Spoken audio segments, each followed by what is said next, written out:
All right, we're going to go ahead and kick it off. This is our webinar on taxes in long-term care. A lot of people think that long-term care is pretty important. Usually, it has to do with those folks experiencing a long-term care event through a family member.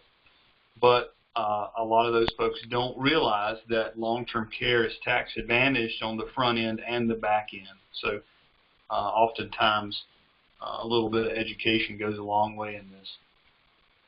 So what exactly does long-term care cover? That's, I think, what some people struggle with, and a lot of the people we talk with, their immediate reaction is, well, that's nursing home insurance. And it certainly does cover that, but that's not all that it covers. And that's not normally what happens in a situation where long-term care is needed. It's typically a progression as people's health situation deteriorates. So it covers anything from home care to assisted living to adult daycare, hospice care, nursing home, and then kind of the worst case scenario is an Alzheimer's facility. So what doesn't it cover? So I think there is some miscommunication about where does long-term care kick in versus Medicare, for example. And so Medicare really is designed for acute care and for the most part covers up to 100 days. Now, Medicare will cover skilled nursing, but it'll do it really kind of three ways. The first way is if you're admitted to the hospital and stay for 3 days. The second way is if you're admitted to a nursing facility with a 30-day hospital stay. And then really the last day is if you actually need skilled care, such as nursing services, Medicare will kick in. But it is limited in terms of its time duration. So that's where long-term care kicks in after that. The good part about Medicare covering through that 100-day mark is really from day one when a doctor says you can't do 2 out of the 6 activities of daily living, that starts your clock. In many long-term care cases that we look at, you have an elimination period as short as 30 days. I've seen them 180 days, but kind of the sweet spot is 90 days. And it kind of makes sense if you think about it. If Medicare is going to cover roughly 100 days and you've got a 90-day elimination period, then if you need care beyond that, then long-term care just kind of kicks in right after that. So how do we qualify for long-term care? It's not something that they just give you like Social Security or Medicare. This is something that we have to medically qualify for. So we apply to the insurance carrier, and it's not like health insurance used to be. If you have a pre-existing condition, you cannot get this. So this isn't for everybody. In 2015, the approval rate was 72%. Now, take into account, too, there were probably quite a few more people who wanted to apply, and the agent just said, hey, it doesn't make good sense. But even of the people who applied, only 72% of them were approved. The underwriting guidelines are different from life insurance and long-term care. Life insurance is dealing with mortality. Long-term care is dealing with morbidity. So the underwriting guidelines are pretty different. You've got mental and physical requirements for long-term care underwriting, and so it's important to go through an agent who understands this stuff really well so you don't waste your time applying and not getting approved. Now that we know that, what are we looking at from a cost perspective? And it really ranges across the board, but what we did, we took a national average from longtermcare.gov, which is actually a really good website, a lot of useful information there. And so these figures can and will be different compared to where you live, but this is a national average. So kind of your top end, if you're looking for a true nursing home facility, and this is in today's dollars, we're seeing the cost of long-term care grow really at a faster clip than inflation. But in today's dollars, you're looking at spending about $6,800 a month, or about $225 a day, for semi-private nursing home. It jumps up even more if you want your own room. You're talking about $7,700 per month. Assisted living facility, which is a step down from there, you're looking at about $3,600 a month. And then really the last two, like an adult daycare or adult day help center, where essentially you just go for the day and then you come home after that. It's about $68 per day. And then to have someone come out to your house, whether that's during the day, or I've had clients in the past have someone stay at night while the person is sleeping, just in case something were to happen. Those homemaker type services are $20 an hour. So you can see, as you kind of go up the spectrum, it can really eat away at someone's savings pretty quickly. That's just what long-term care services cost. So how do you cover that potential risk? Well, one way to do that outside of self-insuring is looking at long-term care insurance. This is just one example, and this is a couple aged 62, and we looked at a 5-year plan covering $150 a day. We saw some of those numbers that were over $200 a day, but in this case, to transfer some of that risk to the insurance company, we looked at $150 a day. And then the 5 years of total care, it's a shared plan, and so what that means is between the two, if one person needs roughly a year's worth of coverage, then the other spouse can take advantage of the remaining portion of that 5-year plan. So just to give you an idea, this would cost about $5,500 per year to cover that risk. So here's where we get into the tax deduction opportunities. And this is where there is some confusion out there. We're going to straighten that out for you right now. Premiums can be tax deductible for just about anybody. You'd have to have enough medical-related deductions for some people, for individuals who, let's say, have a W-2 job. For self-employed people, it becomes a little bit easier. And for owners of an LLC, S Corp, or a C Corp, it gets even easier. And C Corps being the one entity that can deduct 100% of the premiums. So in order to have enough medical-related expenses to make the plan tax deductible for you, if you don't have one of those business entities, is everything altogether has to be above 10% of your adjusted gross income.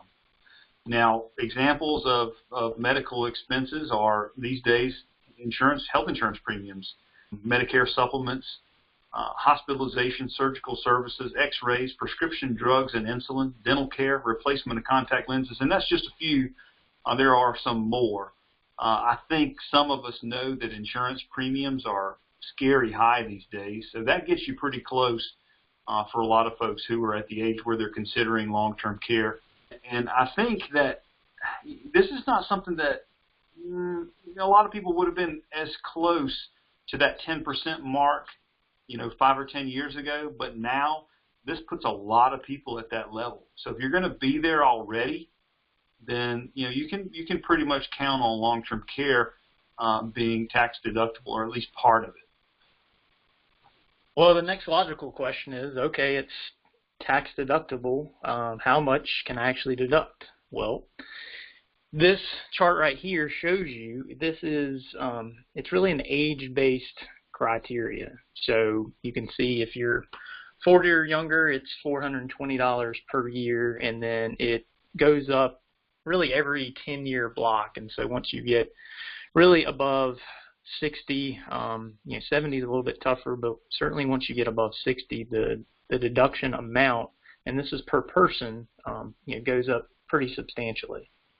So again, just in a real world example, just because we can deduct it, what does that actually mean from a pure tax perspective? If we go back to the couple that I referenced a couple of slides ago, and they were paying or are going to pay $5,500 per year. But since they're both over age 60, if we add in the deduction amount and essentially pull that out, the real cost of the insurance per year is less than $4,000 a month. Per year. Excuse me, per year. I mean, you're talking about saving $1,500 per year, in this case, just by being able to qualify for that deduction. So one more example here. Put together a 50-year-old engineer who's married with 2 kids, got his gross income there, and we're assuming he's, say, a 1099 employee, and so he's paying his own health insurance. And that $2,000 a month number may seem high if you're W-2 or work for a bigger company, but that's certainly in the realistic range, and maybe even on the low end of that range for a family of 4 here. But in their case, they can deduct $1,500 per year, and in this case, a couple, $3,100 per year they can deduct off their long-term care premium. So when I ran a plan for them, it's a little bit different. I did a 6-year shared plan for them, same $150 a day, but since they're younger, the cost is quite a bit less, somewhere in that $4,000 a year range. Once you add in that deduction, assuming a 28% federal tax rate, you're really looking at more like $3,100 per year of kind of real cost for the long-term care coverage. So let's get into some of the other ways that this is tax advantaged. If you're a sole proprietor, you can deduct 100% of the long-term care premiums up to that age-based threshold. You can't deduct premiums if you or your spouse are eligible to participate in a subsidized long-term care plan, though. So, I mean, it would only make sense, right? If you can participate in a subsidized plan, you're probably going to go ahead and buy that one anyway. I doubt if most folks wouldn't look at taking advantage of that before buying one that they have to pay for on their own. We're working here in order of least to most advantageous. So this would be I guess you could say it's the least advantageous business structure, but yet we're still coming out better than any other financial product that isn't tax advantaged on both ends. So what if you're an LLC? Well, if the LLC pays the premium, the owner includes the LTC premium in their adjustable gross income, but that you can deduct 100% of the age-based eligible premium. So there's not necessarily an adjusted gross income amount that you have to be held under in order to make that deductible. Yeah, that 10% number, you don't have to eclipse that. It's really the only restriction here is the age-based premium deduction. So there are a lot of small business owners who have their business structured as an LLC. This is a great little bit of information for those folks. No matter how much income they're bringing in, it's going to be tax deductible. So an S corp, that's going to have the same rules as an LLC. Of course, an LLC could be a sub C or sub S, but you get the point. And what if you're a C corp? Well, this is going to be the most advantageous. If you're a C corp, you're entitled to take 100% deduction as a business expense on the total premium paid. So you can buy a rich plan. It doesn't matter what your income is, and that's going to be tax deductible in its entirety. There are no age-based limitations either. A lot of people, businesses that is, are using this for their employees as a tax advantaged way to reward those folks. Think about how different things are now in business than they were a few years ago before all the health insurance changes. And it used to be that folks got their health insurance premiums paid for or close to that. Now, essentially, folks are bringing home less money because health insurance premiums are so high. So this is a way to offset that or to help out your employees in a way that you can't do through health insurance just because it's so doggone expensive these days. And compensation, of course, to employees is deductible to the business. and that, of course, that includes the premiums for long-term care insurance. There are also some programs that we're not going to get into today, but there are some programs that are special for businesses that give us discounts as well, and sometimes we can pull some underwriting and make it easy on everybody to get into one of these plans if there are enough employees. So here are the high points, the takeaways. There's a high likelihood that this is going to happen to you or to your spouse. Somewhere around 50% likelihood that you are going to need some amount of long-term care. So, it doesn't make sense to try to take care of that with to transfer that risk to an insurance carrier. A lot of people think that it is a good idea. That kind of care is expensive and getting more expensive at a more rapid rate than inflation. I'm going to say that again. Long-term care expense for folks is getting higher and higher, while the value of the dollar is not going up quite as high.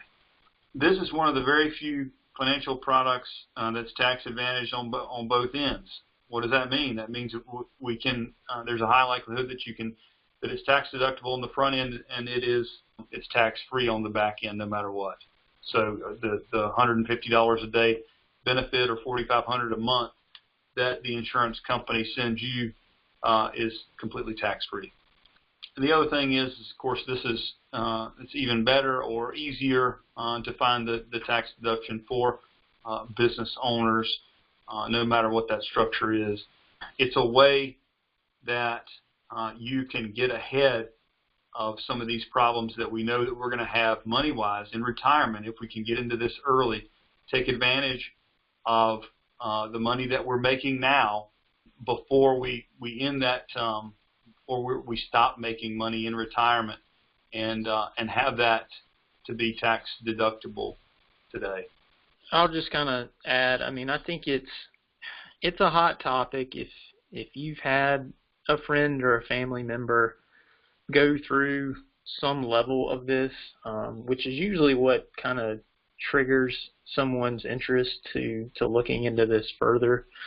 I mean, you can see what financially it can do to a family, but then there's kind of the emotional aspect of it as well. Who's got to take care of mom and dad tonight or this weekend and taking turns. So, I mean, it can really be a stressful time for a lot of folks. So I think just knowing that is a risk and what it looks like. I mean, Justin said that somewhere around 50% of people will need some level of long-term care, and that's true. And the next step is it's usually 2 to 3 years is kind of the time frame once someone starts to go down that path. If you're already looking into that and now you can take advantage from a tax deductibility standpoint, that should help with that decision making for folks that are looking at this.